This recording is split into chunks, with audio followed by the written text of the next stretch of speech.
কেউ যদি আপনাকে অপমান করে তাহলে আপনার কি করা উচিত? আপনি এই 3টি কাজ করবেন। প্রথমটি হচ্ছে তাকে বুঝতেই দিবেন না তার কথা বা কাজ আপনার খারাপ লেগেছে, বরং তার পরিবর্তে আপনি তার সাথে কথা বলা কমিয়ে দিন। দেখা সাক্ষাৎ ধীরে ধীরে বন্ধ করুন। যদি কখনো দেখা হয়, অল্প কথায় তাকে পাশ কাটানোর চেষ্টা করুন। যথাসম্ভব ভদ্রভাবে তাকে ইগনোর করুন, যেন সে আর আপনাকে অপমান করার সুযোগ না পায়।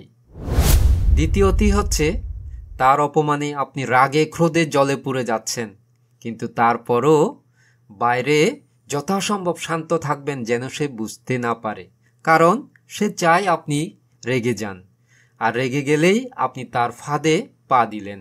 সেজন্য ভুলেও তার ফাঁদে পা দেওয়া যাবে না। আর তৃতীয়টি হচ্ছে, তার অপমানে কখনোই নিজে হীনমন্যতায় ভুগবেন না। একটা কথা মনে রাখবেন, যাকে অপমান করা হয় সে ছোট হয়ে যায় না, বরং যে করে সেই ছোট হয়ে যায়। আপনাকে অপমান করেছে বলে আপনি ছোট হয়ে যাননি। তার অপমান আপনি কানেও ঢুকাবেন না, গায়েও মাখবেন না। দেখবেন আপনার মনটা ফুরফুরে হয়ে গেছে।